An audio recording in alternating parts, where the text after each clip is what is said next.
Good afternoon, everybody. Thank you for Hi. joining us today.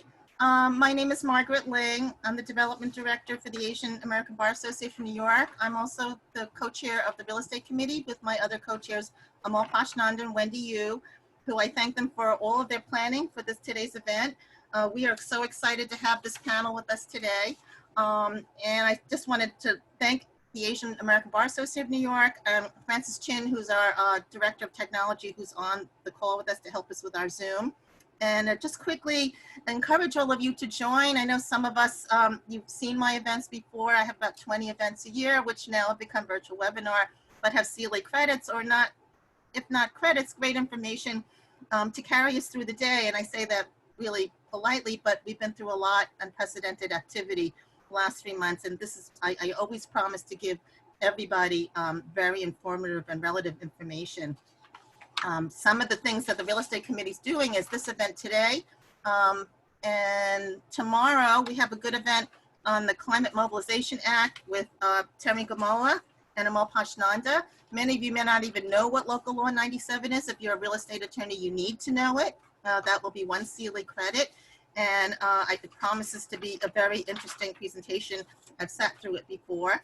On July 14th, all the three co-chairs are going to do an event together and talk about real estate closings, the new rules and practices. And yes, there are new rules and practices as we are not sitting at tables anymore. We're doing a lot of remote closings. Deals are still going across the table, and you will hear some of our colleagues talking about that today. That will be a CLE. On July 16th, diversity inclusion, everybody matters. And that's Margaret's premise. I know a lot of you need diversity inclusion credits for your license, your law licenses, and this is more relevant than ever. So we are going to be doing that on the 16th with some really good speakers. And then another hot topic is on July 22nd, cybersecurity and real estate fraud with the U.S. Attorney's Office. I've got the AG's office coming out, insurance underwriters, and CPAs from Anshin Block talking about the forensics and the prevention of cybersecurity. We're wiring a lot lately, and things are happening. That will be an ethics credit. Always open to suggestions, so feel free to contact me. One last pitch, I'm going to talk about our happy hour for the Asian Bar. It's not this Friday because it's Independence Day, so July 10th. Go on the website. You're welcome to attend. It's very festive. If you become a member, you can win a door prize for best costume. Bring your own bottle, black tie if you want to, and it's a very social event. So I encourage everybody to join it. If anybody has any questions, just please put it in the chat room on the bottom of the bar of your screen, and I'll make sure it gets to the panel. Everybody else, please put yourselves on mute. All right. And we're going to proceed to start the program. Our first speaker for today, and what we're going to do is, and I thought it was interesting, it's phasing into the new norm. Everybody talks about phasing. We're phasing and we're pivoting. Real estate and governmental affairs. It has been unprecedented since March how much we have to be cognizant of what's going on in government, whether it's on the local or federal level. My eyes have been glued to press conferences with the governor. I'm a New Jersey person on the weekend, both New York and New Jersey, and the governor stepped away last week, but for some reason is back with us today. He came back, if you watch it, with a huge paper mache volcano. So things are of great concern because we're not sure that things are stable yet, and it's very relevant to real estate. So I am honored to have James Nelson on our panel today. And I smile because James Nelson is always interviewing other people, and I thought it'd be nice to have a little chat with him today. Just his bio, very important. Principal head of the Tri-State Investment Sales at Avison Young. He's what's important for Avison, when we call it AY, it's principally owned, meaning that the principals are personally invested in long-time success of their clients. James is truly dedicated to his career. Throughout his 20-year career, has been involved in the sale of over 400 properties and loans, with an aggregate of over $4 billion. Prior to Avison Young, he was the vice chair of Cushman Wakefield, where his team marketed over $1 billion in listings, ranking him as the #1 investment sales broker nationwide in 2016. Prior to that, James was a partner and top producer for Massey Knakal for 6 of their last 8 years, and was named the company's youngest partner. I used to bump into James in the elevator when I worked at 275 Madison, and we get to, pass pleasantries along the way. He is the chairman of REBNY's Commercial Board of Directors, a board member of both Citizens Budget Commission and Catalog for Giving, a board member of the Counselors of Real Estate and Young Men's and Women's Real Estate Association New York, and a founder of the Real Estate Services Alliance and Colgate Real Estate Council. James is always ahead of the curve of explaining what's going on, keeping me informed, or I read about James in all of the real estate dailies. I know people know that Margaret doesn't sleep much. I get up in the morning and read Commercial Observer, Real Deal, and just keep going.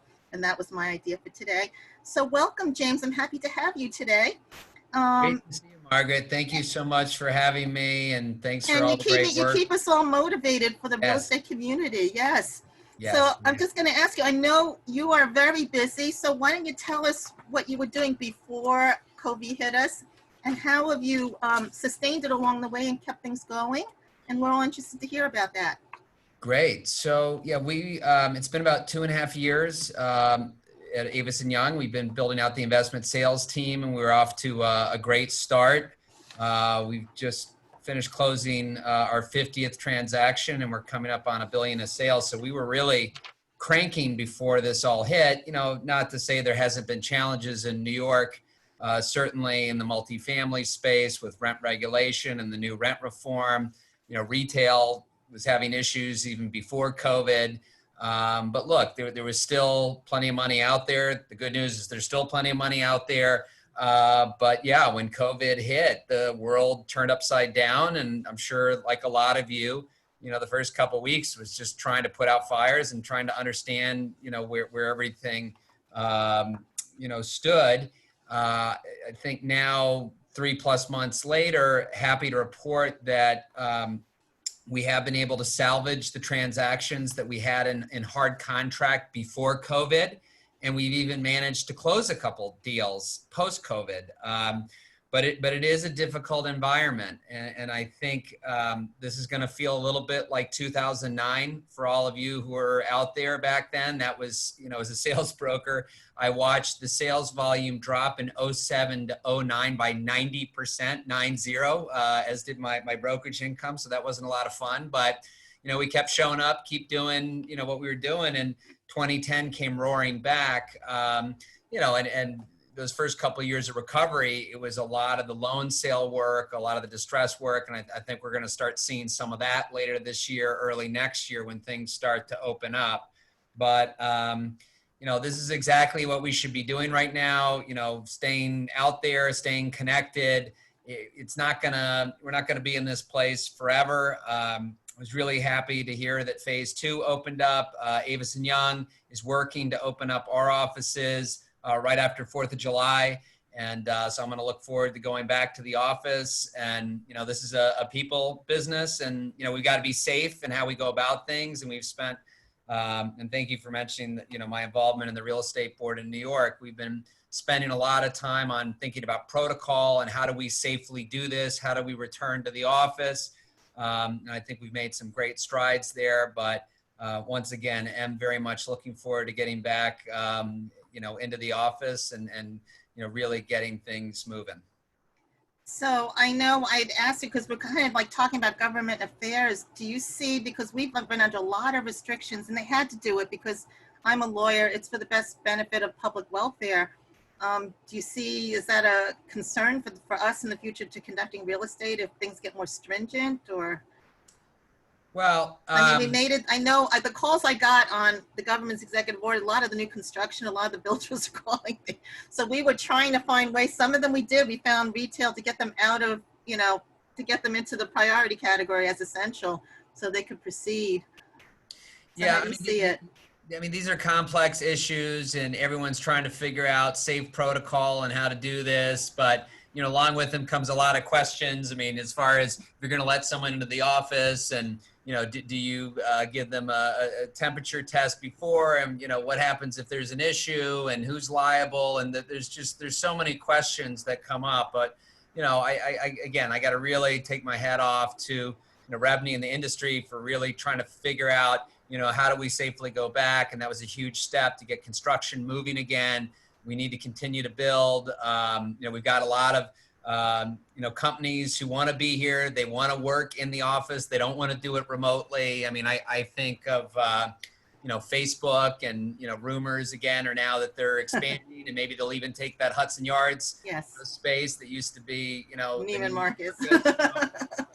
Yeah, we're all trying to figure this out, but yeah, I mean, my only ask of government, I mean, we have to continue to be able to try to, make a living and do our jobs. And, there are, at this point, there's still, we are still in a state of emergency. And so the restriction is that there is no cold calling. So you're not able to reach out to people right now until I believe that emergency order is over in September. Luckily we've got a lot of, clients and known investors who we're staying in touch with, but for someone who's trying to get into the, start off in the business and trying to reach out, it'd be very challenging if there's restrictions to do that. And, I understand the intention. They don't want people to profit from this, take advantage, but again, we're trying to make a living. It was a great step that we could, now with phase 2 actually show property, because before we were forbidden Right. from even showing property. That being said, there's been a lot of success with the virtual tours, and so we've done some of that, but we're looking forward to opening up, physical tours as well. You addressed those questions I was going to raise. I get approached by a lot of young people, that even lawyers that want to be realtors. So, pose that to you. Should they consider that now? And I always tell them to go into commercial, because it's a higher end area that it's a little bit more challenging. If they're lawyers, their background would be more in tune with that. Would you suggest for them to do that right now? Well, look, unfortunately, there's going to be a big shakeup with this. And in down markets, a lot of the competition leaves to do other things. I mean, this is a really, really tough time, especially if you're a broker, you survive on transactions. And if there's going to be a huge drop in transactions, there's going to be a lot of people who will not be able to make it through this. That being said, for someone who's thinking about getting into the business, what I would say is, when times are challenging, that's when your clients need you more. When the market's going up like this and prices are going up, any owner can just make 5 phone calls and sell their property, right? They might not get the highest price, but they could sell it, right? When the market's flat or the market's dropping, those same 5-10 phone calls, that doesn't work anymore. Because right now, what we've seen is that investors are, many are on the sidelines, but a lot who are still out there right now are completely shifting their preference and what they're looking for. We're doing a 1031 exchange right now, where we've got a seller of multifamily housing in Queens, and he's going to go buy an industrial building in Connecticut, right? Wow. Before this happened, I don't think that would have ever happened, but for our client in Connecticut, he certainly would not have been a first 5 phone calls. So I think it's the job of the broker certainly to go reach out, see where there's challenges, there's opportunities, there's going to be new capital sources who are going to come in. I mean, there's so much dry powder out there. I mean, look at Blackstone. I mean, they're sitting on, I forget how much they raised in their last fund. Yes. I think it was $20 billion, but they are, they're sitting on cash, and they're certainly not the only ones who are looking to pounce if there's an opportunity. Which is a good point, because I'm getting calls, a lot of the Asian investors in particular, they're sad, but they wait for these moments, because I've been doing it 30 years, to wait for these moments. So that's my question to you. Do see those kind of investors out there now, that but you just have to know how to put the deal together, I gather, given everything else that's going on. Yep, Margaret, I'm glad you brought up I needed to do that here, and obviously central to the this audience. And I actually just got off a call where Avison Young's head of global research was on the line, and I asked him this very specific question. I said, what's going to happen with global capital flow now? What do you see? Are we still going to see cross-border investment? And he said, look, short term, there's obviously going to be a huge decline, because if global investors can't actually get on an airplane and go check out real estate or close. In fact, I've got a deal downtown right now that I'm trying to close with a European investor, and he says, look, I'm holding off until I can come to town. I want to be there. I'm not doing this thing virtually. Some buyers will buy sight unseen, but I think a lot want to see it. But, look, this is, whenever there's uncertainty out there, it's going to create opportunities. I don't see why this is going to suddenly close the doors and we're not going to see the foreign investment, which has been such a huge part of New York's growth. So I think it's only a matter of time before, we certainly see little of the travel restrictions loosen, but more importantly, I I think a lot of us, it's a lot easier to think about the future in a post-vaccine world. You know, if we Yes. can't figure out a vaccine and we're all stuck at home, we got much bigger problems, right? But I think we can all feel confident and hopeful that a vaccine is on the way and it's going to be a return to normal. I think I agree with you, James. We've been through this before, but not at this level. And you have to have, because people ask you, I've been doing real estate since 1986, which was the first Black Monday. And you just have to be optimistic. We will get through it. You know, we've got a lot of things that we've experienced before. But I have Asian clients asking me, and a lot of them are good. Their families are here. A lot of it's interfamily. They're here already. And it's just a question, you know, they asked me my opinion, is it a good opportunity? And I said, absolutely, if the price is good for you now, and you're willing to sit on it a little bit, you know, to get past, you know, construction, whatever, which will be another event we'll do. But, you know, people look at property now and they're smart. The Asian developers know the first thing is their due diligence to see if there's air rights, to see what the development on it, what can they do with it. So people ask me, and I said, if you can hang in there, you know, we will come back, which is my question. I think you've already answered it, that we are sustainable and we've got to think ahead of ourselves right now, you know, in spite of all the naysayers and all these cynical people in our real estate world.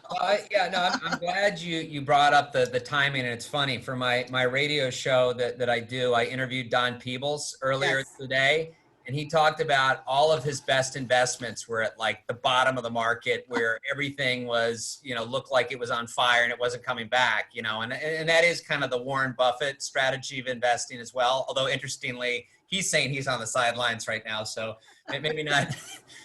Maybe not in all situations, but you think about, I think about my clients who did buy in 2009, 2010. There was a lot of banks that were selling, you know, busted condo deals, and those turned out to be incredibly great investments. So I would just urge everyone listening, you know, keep your ear out. There's going to be opportunities, and so you want to be ready to act on them. And the last question I want to ask you, I know you're in Connecticut, all right? And everyone's been so down on Manhattan. Do you have some good word that I think island of Manhattan's going to be okay? I feel it is. But there are some people that are saying everyone's running out, and I feel that that's just a panic right now. Okay. You know, I was, so I've been driving into the city to go do property, you know, look at properties, do inspections. And I was in the city last Thursday, and I was looking at a property on 125th Street. And I drove from one side of 125th Street to the entire other side. And based on what I saw on the news, I thought it was going to be a war zone. I thought everything was going to be boarded up. I thought there was going to be, and there was only one store on all of 125th Street that I saw that was boarded up. And better yet, there was people in the shops, and they were shopping and they were buying stuff. And I think that, you know, people are, again, they need to be safe and they need to be smart, but, you know, people want to get back to some sense of normalcy. And once, you know, it's great to see these restaurants that are opening up as best they can and doing the outdoor seating and all that. And I was actually pleasantly surprised, because I really thought that it was going to be, you know, shut down. And we're only scratching the surface so far on the office returns. I mean, I think even if we're in phase 2, a lot of the companies are taking their time, as you would expect, but they'll be back. I kind of laugh when you said that. I went to Barnard in the 70s. My parents, I lived in Queens, they used to drive down off the, at the time, what is now the RFK Bridge, and they locked the doors with going up to campus. And it was a war zone. And now I'm on the board there. So I freely drive down. It's an unbelievably vibrant area. So, you know, just goes to show. James, thank you so much for your time. We appreciate you coming with us. We'll have some Q&A after, but thank you so much. Appreciate you being with us today. Next speaker is Jonathan Schultz. We're going to pull him in front of the agenda because he has a meeting. He is the co-founder and managing principal of Onyx Equities. Since its founding in 2004 with his partner, John Saraceno, Onyx is one of the most diversified and active real estate investment management and development of property services in the New York metro area. I know Jonathan because he sits as an advisory board of director on the Asian Real Estate Professional Association with me, and gave this riveting, I talk about it, technology PowerPoint of technology and real estate, which I know he's passionate about, which maybe he'll talk about a little bit. He raises capital raising incentives for Onyx Balance funds. He is both, and I learned from the last event we had, which unfortunately he couldn't attend, he's both in New York and New Jersey. I thought he was just New Jersey. and I did not know he's New York, so I have him here today to talk about all the things he's doing. There are buildings that I would go in and out of New York and New Jersey, not realizing it was an Onyx building, and I'm proud to say that I know Jonathan now. So Jonathan, welcome to our panel. I got it. I guess you have to unmute. Let's see. He's muted right now. So Hi, Jonathan. How are you? Welcome. Good. Good. So I know you're active in New York and New Jersey. What kind of things are you doing now, or what have you had? I know I had sushi in Ridgewood, and I saw your new development up there. What have you had to do to go through a pandemic the last couple of months? So you could share that with us. Yeah, I mean, we've gotten really good at rent collection. I mean, that's to us, that is the number one thing driving what we do week in and week out, because it was a gigantic unknown on what really was going to happen. And, you know, it's so funny. You go through these things, they're hard, they're emotional. You know, you felt like the world was sort of coming to an end, you know, as this thing grew and grew and grew. But, you know, you learn a lot of lessons from this. It gives you a nice reflective period to take a step back. And I probably know my rent rolls and my tenants and what they do and how they're doing.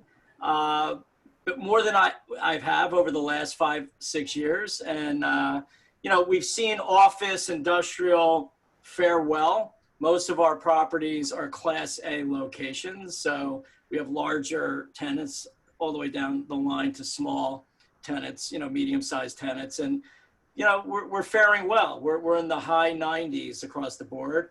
We have retail assets, and they've been definitely hit harder.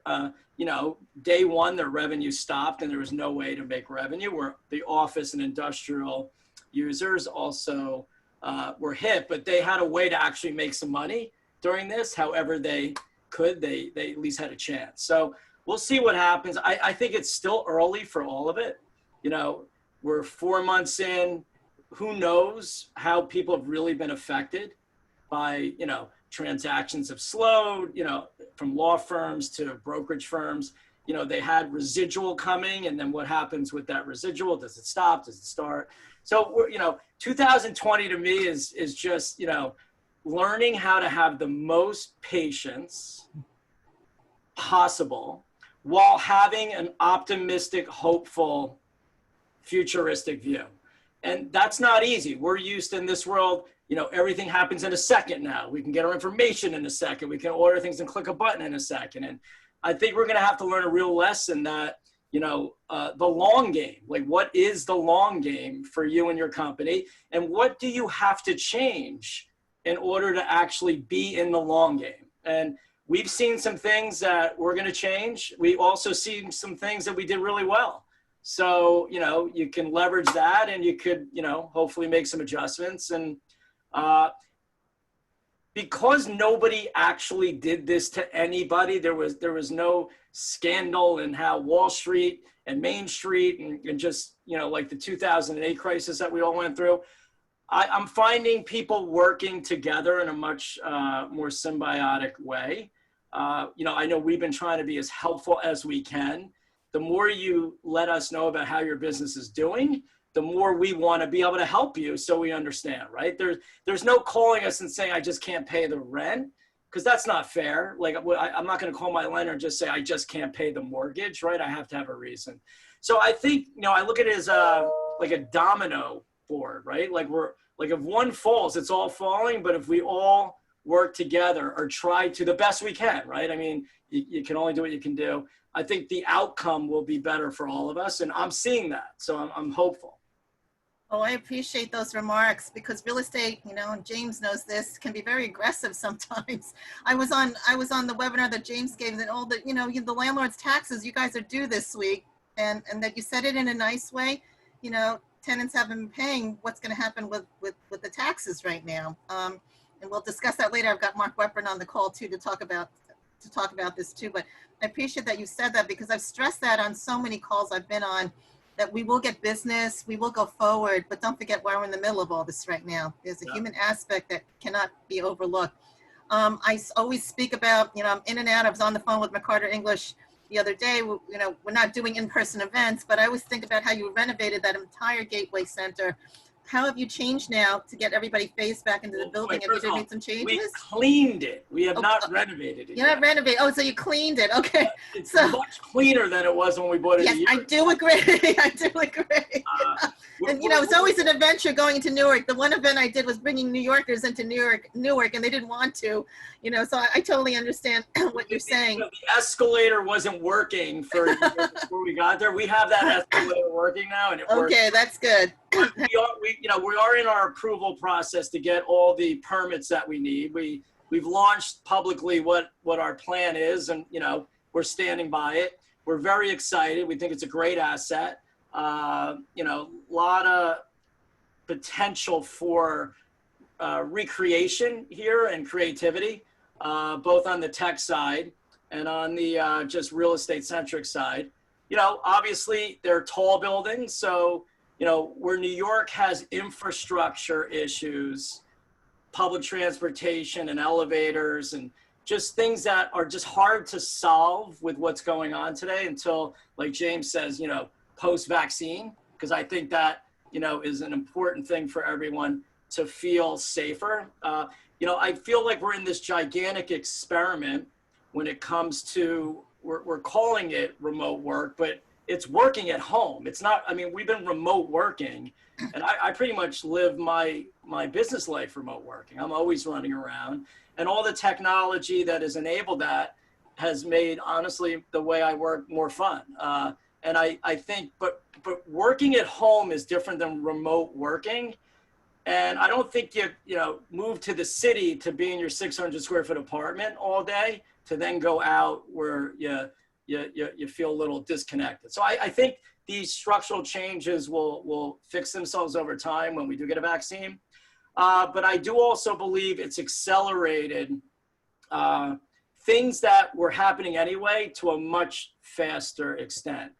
And you know, from telecommunications to like Zoom as an example, to how we can be in the cloud now for real, right? Like we all moved our servers there, you know, and I'm not talking large companies. Remember, most of the economy is made up of mid and small companies that, as much as we're making these changes, we are behind the curve compared to a lot of the large companies with large infrastructure. So like our company is pretty tech savvy. We try a lot of things. We fail at a lot of things, but we never were really completely in the cloud until now.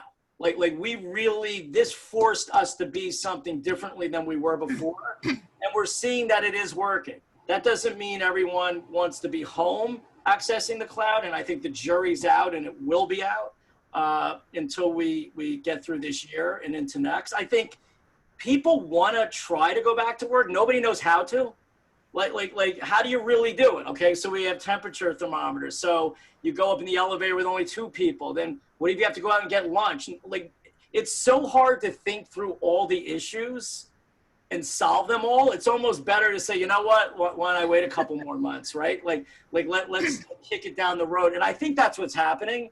And especially now that it's summer, you know, our occupancy is very low. You know, we're sending out like messages, please come back, you know, come back to the office, come visit us, we miss you. But, you know, we're not getting a lot of traction yet. But I do think that come September, October, you know, I've spoken to a lot of companies, and bringing back to what James said, you know, during these times, you're needed more. People are way more open to your ideas, your conversation, and new relationships. I've met more people during this time than I did the 7 to 9 months before, because everybody wants to learn. Everyone is fearful. They want to, you know, corral around people that give them energy and give them new ideas. So I think, you know, they say never let a crisis go to waste. And I don't mean that in monetary terms, but in relationship terms, it will go to waste if you don't believe that you can't create more relationships during a time where everyone feels that they'll want to listen more and be part of learning something new. So I think that when it comes to getting back to the office, it's going to be a long slog, and we'll see. I do believe habits have changed.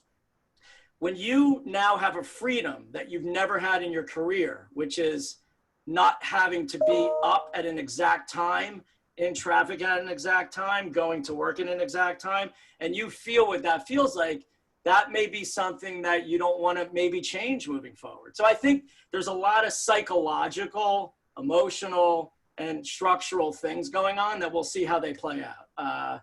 But, you know, I do believe e-commerce and just things that were already here, like I bought things during this time that I would not buy. I would go to the store, I get in my car and I go, and now I don't really want to go to the store. So, you know, my father the same way, like he's ordered things that he never would order ever. And so you have all the demographics changing, their brains now are trying new things, and you know, that's powerful. And so it's gonna be interesting to see how it all plays out. I'm not saying I know the direction, I just know that there's been tremendous mind shifts that, you know, weren't that way before this. They were coming and getting there, but they weren't completely there. And now it's different.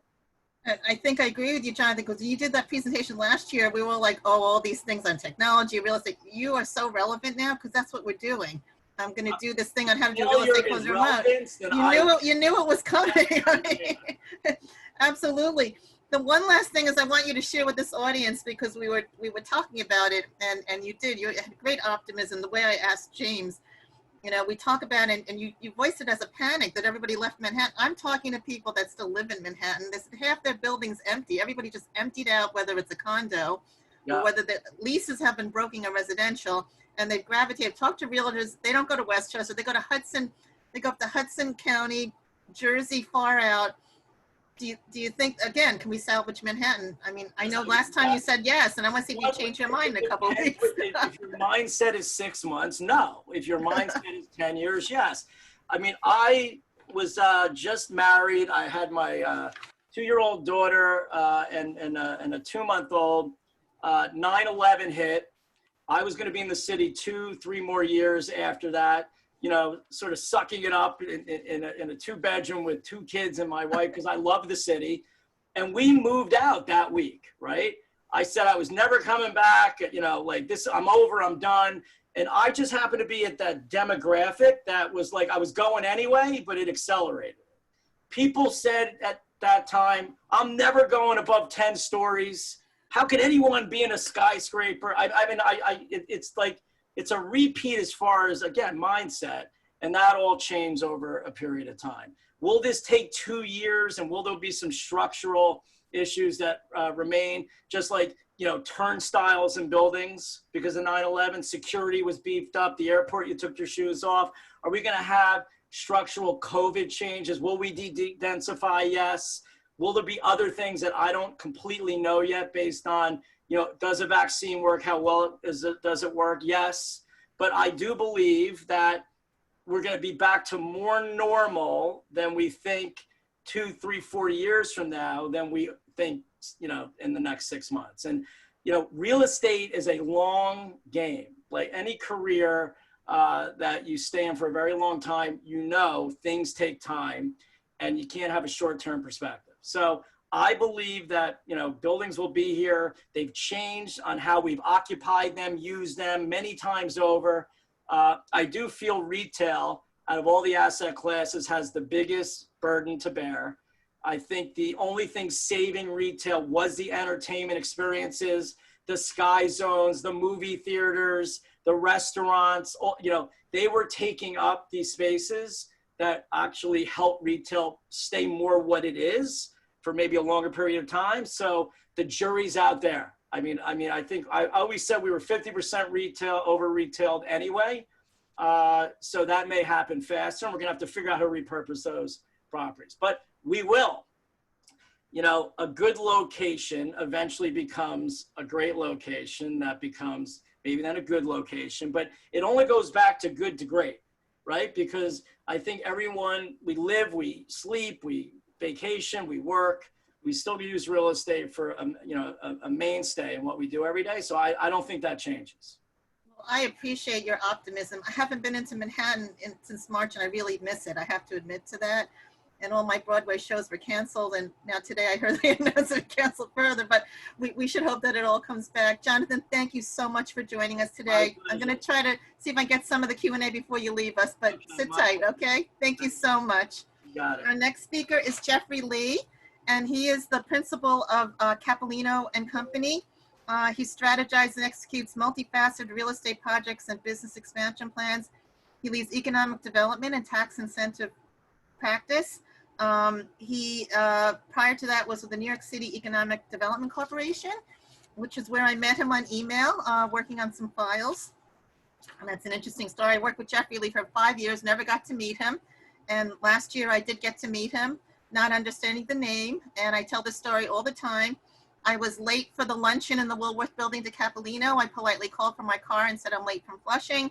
I get to the meeting and he said, where did you live in Flushing? And I said, I'm born and raised in Flushing. And I said, I was born and raised by Casino Park on 162nd Street by Laburnum, between Laburnum and Rose. I was trying to be facetious and sarcastic at that point because all of you will laugh. There are so many Asian people that are born and raised in Flushing. So for him to ask me that, and he said, I was born in Flushing. So we proceeded to the conversation, and then I'm being facetious again, like, well, where could that be? And then he says 162nd Street between Laburnum and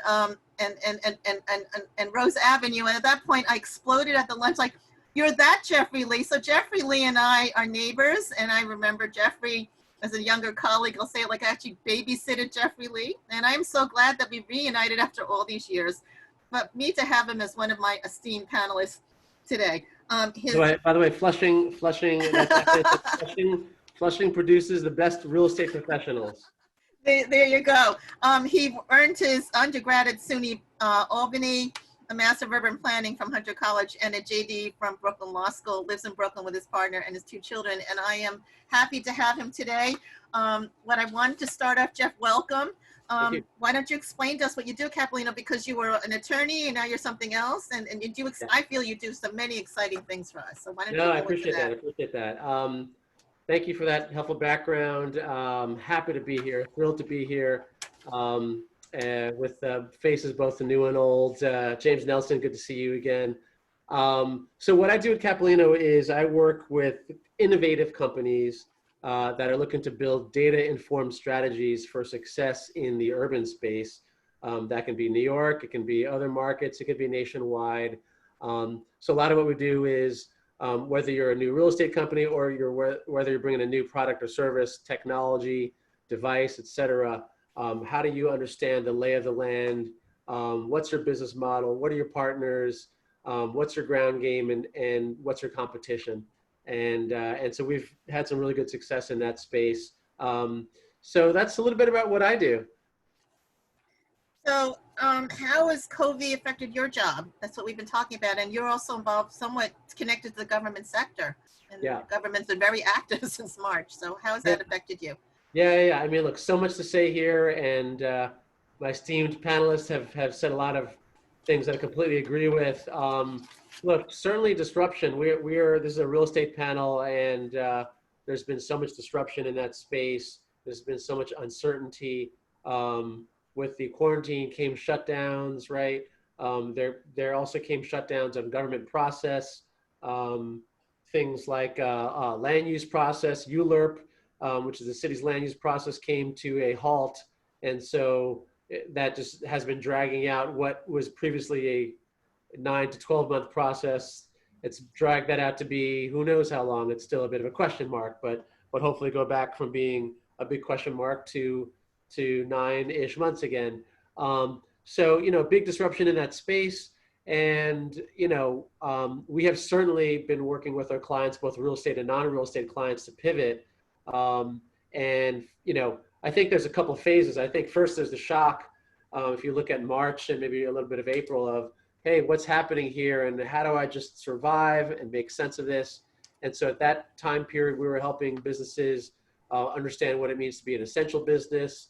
For some folks, they were clearly out and they were just looking for what kind of relief programs. For some companies, they're looking at, hey, can I be deemed an essential business? Do I or do I not fall under this? And, good news for our folks that were developing affordable housing,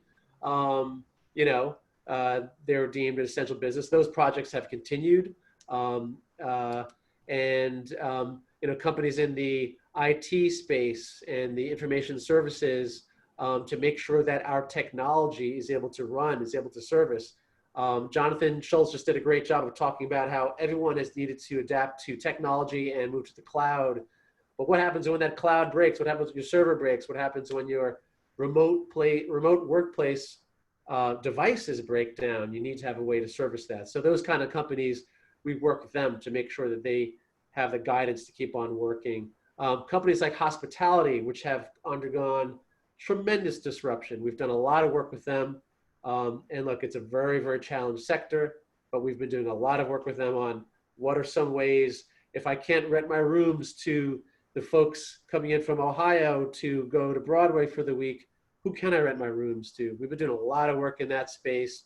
And then I'll just also mention efficiencies. It's all about saving cash and reducing your cash burn. I don't care if you're real estate or your technology or you're something else, but in this lean time, it's incumbent on all companies to find new ways to run more efficiently. That might mean do more with less staff, look to use technology more effectively, look to restructure your capital stack, look to take advantage of interest rate, and look to take advantage of energy saving technologies that's going to reduce your operating expenses. So those are some of the things that we've been helping our clients with over the past 2 or 3 months. It's interesting you said affordable housing, because someone raised that at an event we had last week, that, you know, we really got to move on affordable housing right now. So what's the status of that right now? Oh gosh, you know, that's a broad question. I haven't been in that space in a while. I used to do that, and now I've really been in the economic development world for, gosh, a long, long time. But if, you know, I know enough to be dangerous, having been a former affordable housing finance guy. You know, look, it's a challenging environment. I mean, again, great that those projects have moved. We are in a tremendous state of budget constraint on the city level. Yeah. You know, city level, state level, federal level. So last I looked, you know, folks like HBD and HDC are looking at turning that spigot down a little bit just to reflect some of the reduced resources that they have, which is unfortunate, because certainly when I was active in the, more active, I should say, in the housing world, you always have a line of projects ready to go and ready to close. And it's just, you've got a bottleneck in terms of city and public resources. And so now to find that even more limiting is unfortunate. It'll be interesting to keep watching some of the stimulus programs that come out, because some of them do allow for, you know, delegated assistance to go to localities, whether it's just cities or states. But I think long and short of it is, it's a tough time for everyone, and it's a tough time when you are looking to, you know, public funds for a chunk of your capital stack. I mean, obviously, I mean, I talked about the real estate taxes before in the old days, not long ago. If you're building a new condominium project, you know, I'm a dinosaur. I worked on Battery Park City in the 80s. I'm a real dinosaur. And, you know, there would be tax incentives going in for the developers, and, you know, buyers, they didn't have huge real property taxes. I'm a title person now, and every quarter they get hit. I mean, it's crazy. There's no such thing as saving on your real estate taxes. So I know you know, the state. It's interesting on that point. You may have followed that Councilmember Chin has done some work with the council to introduce some tax relief. So it's not necessarily a game changer, but look, everything helps for the real estate world, and, you know, particularly for the smaller landlords out there. Exactly. At least there's a way to push that down the road a little bit. So I know you've also, because I share, Jeffrey is on I chair the Law and Banking Committee, the Queen's Chamber. He's on my committee. We've been trying to help small business. And I know that I think there were rumors that there's more resources coming out, because it's really not good enough. There's still a lot that we have to do to help small business, which is a big part of us living in New York City right now, right? You probably agree with that. Yeah. So in my final question to you, which is the premise of this is phasing into the new norm. How do you see, I mean, I haven't had anybody say anything bad yet about the future and sustainability of our city and of the real estate industry. Well, you know, maybe I'll, you know, I don't know if devil's advocate is the right word, but, you know, look, I think that, I think it's not a black and white answer. I mean, I do agree, and I'm one of those folks also. I'm a lifelong New Yorker, as you shared at the beginning. But who's seen the city go through things like the 2008 recession, but also 2001, September 11th. And this is a different kind of challenge, right? This is not one small section of the building of one borough that was impacted, right? This is something that's global, that's national, and at the very least, it's citywide, and it's invisible. So it's a big challenge, and I think we are in the biggest challenge, hopefully, of our lives, just in terms of as a city and an economy. In terms of the future of real estate, I think it'll be interesting to watch that we're all talking about working from home and leveraging technology. And a very small percentage of companies and the workforce was doing that before. Now, for many of those who, we have the luxury to work from home, that has become the norm. And companies have realized, hey, we're actually working pretty well. It does not mean that leasing is going to go away. It does not mean that companies are going to say, I prefer to just work 100% remote. But I think there is going to be an interesting conversation, and that may spawn as leases start to come due over a 5 to 10 period of time. I think that companies may take a look and say, you know what, maybe we should adopt a more aggressive policy on remote work. Maybe we should have a flex thing where, there's remote work sometimes, but then we all get in the office to collaborate. And when I say that, I'm obviously talking post-COVID, post-vaccine. Yes. So, so maybe it means, and I know that some people are saying no more open plan, because it's pandemic. So let's space out. I'm of the view that, look, we get the vaccine in place, and I don't know how this is still going to take some time, but let's just fast forward 2 years from now. We have learned the lesson that remote work is possible and we can still collaborate. And so I think there's a possible world where companies can take less space because you do have a portion of the workforce that it is out of the office at any given point in time. But other things, I think that technology, we're all having to get comfortable with more technology, and that's just going to accelerate. And that has so many ramifications. Remote operations of your physical plant, of your physical infrastructure, digital collaboration. And I think that, we're working with office developers who are forward thinking enough to think about all of the touchless technologies, tenant engagement platforms, communication platforms, sensors, and IoT devices, and kind of smart building infrastructure that will also give future tenants and current tenants the security that they're safe, right? Devices that might say, hey, there are too many people in the elevator. Devices that might say, there are some cases that broke out on the 23rd floor. So I think smart developers, smart landlords, and practitioners all have to get much more savvy on technology. There are ways to offset all of these, additional, whether it's HVAC or standard technology. There are ways to offset that. We do a lot of work in the PACE financing space, and so there's a lot of opportunity to find ways to finance and to make more affordable some of these upgrades that I think the real estate community is going to have to do. So big picture here, there are interesting programs out there. We're going to there's going to be a lot more technology. I'm going to, foresee and suggest that in the future, we do have a interesting evaluation of what the office looks like. It doesn't go away, but it just might be re-envisioned a little bit. And thank you for sharing. We just all have to be open to embracing change. And it Well gave said. us a very positive picture, but I'm not really tech savvy, but I'm learning. Thank you so much, Jeffrey. It was a pleasure to have you today. Likewise, thank you. And last but not least is Mark Weprin, who I'm delighted to meet him today. I've been on phone calls and texting and emails. Thank you, Mark, for joining us. He's a shareholder at the firm of Greenberg Charig. He represents clients in legislative regulatory matters at various levels of the government. He has an interesting background because he used to be in government. He was both in New York City and state government. He was the Deputy Secretary of Legislative Affairs for the Governor Cuomo. He was in the State Assembly, where he chaired the Small Business Committee. He is also a city councilman, and he was chair of the Subcommittee on Zoning and Franchises, the Land Use Committee. He was chair of the Queens City Council delegation, so he's a fellow Queens colleague of mine. And I'm so thrilled to have him. I believe, let me just read education-wise. I think he also went to Brooklyn Law School and SUNY Albany. So share something with Jeff. There you go. He's bonding with Jeff. There you go. We'll do the secret handshake later on. I'm from Queens, you know? Brooklyn, it's okay. They're all connected. Mark is my brother from another mother. There you go. There you go. Exactly.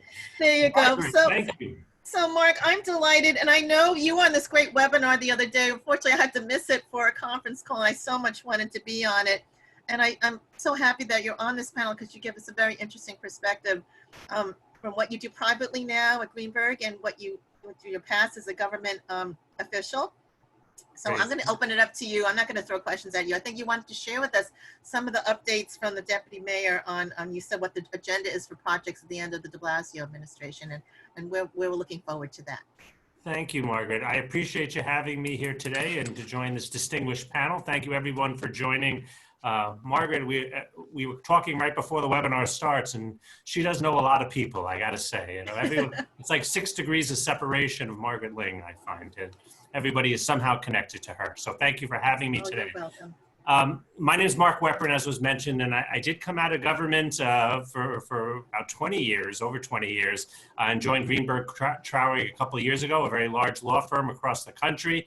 And I am in the government affairs and real estate space here at work out of New York City, but we actually have offices all across the country. Obviously, I do government affairs, having served in both the state and the city and in the legislative and executive branch. So my most marketable skill was my knowledge of how government works and how to get things done. So we spent a lot of time on that. Because I did zoning in the city council, they got me into the real estate and ULURP process, the Uniform Land Use Review process that takes place in the city. So we do a lot of work with that, where we take a developer wants to take a project and take it through the system, through the local community groups, the community board, the borough presidents, eventually the city council, and of course city planning. And you know, we work on a lot of those plans. We also do a lot of work with individual businesses, lobbying, traditional lobbying, where someone has an issue in the city council that they either love or hate, that we help the client find, or in the state legislature as well, doing a lot of work in Albany. And finally, we do procurement work. One of my partners, John Massolino, is a former head of DCAS for New York City, and is very knowledgeable on people who are trying to sell a product or a service to government. We've done a lot this past during the COVID crisis with people with things like masks and other PPP equipment, people who have used to design just plastics. One of our clients is now designing masks with their plastics and is using that to give to the city or to sell to the city in some cases, depending on what they're working on. So it has been an interesting challenge over the last few months, as everyone before mentioned, but we are, work with businesses. It has opened up some doors and closed some others, but slowly but surely, I think we'll be coming back. So anything in particular, as I said in the beginning, we seem to be government driven because we need to know everything that's going on in our world. Particularly, you don't want to move on for real estate transactions. I was constantly rereading Governor Cuomo's executive orders, and I was admonishing real estate brokers, and James is going to add, but commercial ones are a little bit more cognizant and aware. The residential ones, I said, no open houses. And this is like in the middle of April, they're doing this. I said, you're breaking the law, and sometimes it's interesting because their English isn't the best. And, I'm trying to explain this to them. You can't do this. So how do you see the role of government now? I don't want to get political on this, but how does the role of government and what we're doing every day post-pandemic? Yeah. Well, in a lot of ways, it really has made us realize how important government is. And, Governor Cuomo, who I worked for, it was sort of the moment meeting the man. He has always been very anal retentive when it came to making sure everything is just so. And so he finally got to use his PowerPoints in a very useful manner and to make sure he's on top of everything. I mean, Governor Cuomo working for him, one of the problems is the guy never takes a vacation and he never stops working. So if you work for him, you're always on alert, and when I used to work for him, I'd go to bed at night and say to my wife, I wonder what he's dreaming about right now, because that's where I'm going tomorrow, and next day I get on a plane to Buffalo or to Syracuse based on, whatever he was thinking at the time. But he obviously, I mean, I'm biased here, but obviously he did a great job of being a calming force and trying to stick to science. And I don't want to get political, as you mentioned, but I think, true leadership is just being honest with people and trying to let people know what's going on. They want answers from someone they see as an authority. And I think you get into trouble when you try to spin too much without signaling anyone out, and try to get people to believe one set of facts as opposed to another. So that's sort of, I think, when you start losing your leadership points. But going forward, as was mentioned, right now we don't know exactly what's going to happen in the real estate market in particular. I do think eventually it'll get back to being strong again. I think Jonathan mentioned how the real estate market is always going. Sometimes it dips, but it always comes back again, and as we move forward. But it's going to be a while. And that Jeff said, as soon as we have a vaccine, I think people are going to forget about the COVID once we're out of it. And some people are talking about projects, and we're involved in one in Long Island City now. On the waterfront there that, is trying to get into the Euler process. And one of the things people talk about, well, you're worried about COVID 15 years from now. And it's possible a year from now, no one's even going to be thinking about density and height and New York City. And you talk about New York City's market, I think people will come back. Certainly residential, I think commercial will change. The other experts on this call are probably better at it than I am, but I do think there is going to be a change in the way people do operate. A lot of people have learned they can do things from home, as was mentioned, work from home, which is sometimes harder than working in the office. But moving forward, we're going to see, and I don't think anyone knows for sure, but I do think New York City will come back. It'll come back strong. The real estate market's going to come back strong. It just may take a while. And then I know you asked, and I don't want to do a monologue here, but I know you asked about the deputy mayor. I was lucky enough to moderate a forum last week, co-sponsored by Rebney. I know James mentioned his involvement with Rebney, and my firm, Greenberg Traurig, and we talked about a lot of different real estate issues, the Euler process in particular, and the deputy mayor was one of our guests, Deputy Mayor Vicky Bean, who's in charge of economic development and real estate. And she, first of all, a lot of people are waiting for the land use clock to start again. It was put on hold during COVID. She says it probably won't get really rolling again until September, which is a little longer than we had hoped. I know my colleagues in the city council are ready to go, but hopefully soon that'll get started. And then I asked her, well, what are the factors you're going to be looking at? I know in the end of the Bloomberg administration, in a much different economic times, the economy was strong and growing. They had like 100 projects they wanted to push forward all in the last year. The mayor has 18 months left. What are your priorities? And she said she's going to be, look, they have to worry about public health, number one right now, but going forward, things they're going to be looking for is affordable housing is still the number one issue for this administration. It's kind of the issue they made their signature issue, creating mandatory inclusionary housing, where if you do a development and need a rezoning, you must have a minimum of 20, 25, or 30% affordable housing. And so they're going to be looking for projects in areas, what she said, areas that have been hardest hit by COVID. I wonder what that means exactly, because some of the areas that are hardest hit are also the ones that no one's looking, has a project waiting to be developed. It's still, that doesn't, I don't think she meant Manhattan, and Manhattan is still the place most people want to develop. Parts of Queens and Brooklyn are very hot, but we'll see what she does from that. But they want to worry about making sure they're from areas. They have no money, unfortunately, the city. Very often in a Euler process, part of our negotiation with the city is, hey, we need you to pay for this, fixing up this bus stop, or creating a bus stop, or building or giving us money in order to fix up a park and create open space. The city has no money, not even money to pay the interest on bonds on a capital project. So basically, they're looking for projects that are going to be self-financed, that whoever the developer is will pay for all the open space and any sewers and other problems that might have come up are going to be forced to pay for by the developers. So they're going to be looking at those as important factors. And then to create jobs, they want to make sure you have permanent jobs that you're going to create. So they are going to be looking for ones that are commercial in nature, because obviously jobs are still the best social program and the best way to help turn around a city. But there's the idea of getting tax breaks. I mean, that's what doomed Amazon in part, is the outrage that somehow they were getting a tax break they don't deserve. I don't agree, only because that money they were only getting once we got our money, they got a little percentage of it. Without them coming, we gave away nothing. We were giving away nothing. I know people like to spin it like they were getting $3 billion. It just wasn't cash. It was money that they got to get tax deferred because they were bringing in tens of millions of dollars in economic activity, billions of dollars in economic activity. Well, I'm glad I got you to say all that, because I was wondering where the mayor was going with everything.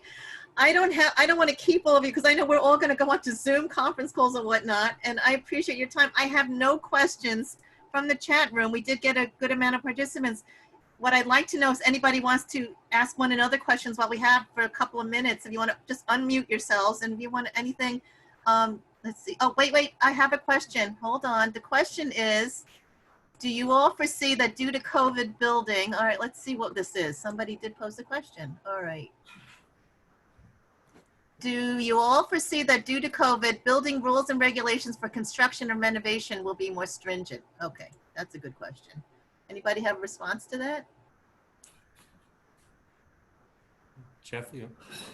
Hey, this is Jeff. I'll just share a thought, which is that, I mean, first of all, I mean, if you're talking about building code moves very slowly. But if you're talking regulation in general, I mean, I think that we are not out of the woods, and I think it still remains to be seen as to. Oop, can you hear me okay? I think it still remains to be seen as to what becomes the standard for building operations. You know, what kinds of there are especially HVAC systems, whether they're HEPA filters or ionized particle systems or both, that have the effect of, you know, minimizing or killing the virus. There's going to be ventilation requirements. So I think there's going to be best practices. Do they get put into codified and put into law and regulation? I think that's a question. Remember also that some of this is going to be driven by the market. So if you're a tenant, hey, I've got a 200-person tech company and I want to lease space. Well, do I take that, you know, dusty, poorly ventilated Class B space that hasn't upgraded their HVAC since 1985? Or do I go to a place that has contactless stuff, that's got smart HVAC and a lot more? So some of this is going to be driven by market, some of this is going to be regulation, and I think it's a little early to say what that regulation looks like. Exactly. James, Mark, any comments on this at all? No? Well, this was not a CLE, because usually with the lawyers on CLE, Jeff knows I'm lecturing all my colleagues, please do not proceed without knowledge and due diligence. This is not a CLE, but I'm going to say the same thing for the 24 lawyers that are on this call. That question is a day-by-day monitoring, like the thermometers. We are in a new world. On behalf of your clients, you have a fiduciary obligation to really do the right thing. And that's why I always kind of try to assemble really knowledgeable and resourceful panelists. So I'm just going to ask all of you to sign off with your email. So you can give everybody your email. And if anyone interested in contacting you, if anyone really have investor clients, please contact James Nelson. And I actually say that because James Nelson is the person to go to. Mark Weprin, I actually was on a conference call with Mark Weprin the other night. Someone is on the verge of losing their liquor license, a very renowned restaurant, and their firm really knew what to do. And Jeff as well, you could hear it. So I'm gonna go one by one. Jeff, your email address and parting words? Sure. You can just do Jeff, Jeff, @capolino.com. Okay, James.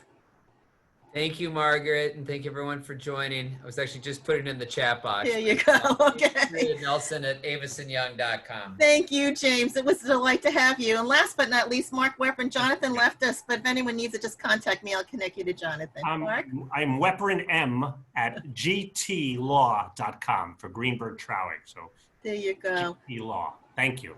Thank you, everybody. And I'm sure this isn't the last time I'm going to have you. I wish I could say we could be there in person. I always depart lately that I really appreciate you coming on board. And you all know me very well. Mark just met me. I'm going to give you a socially distant, appropriate hug because that's what I always do. Thank you so much. Have a great day. Take care now. Thank you so much. Bye. Margaret. Thanks, everyone. Thank you. Have a great day. Bye.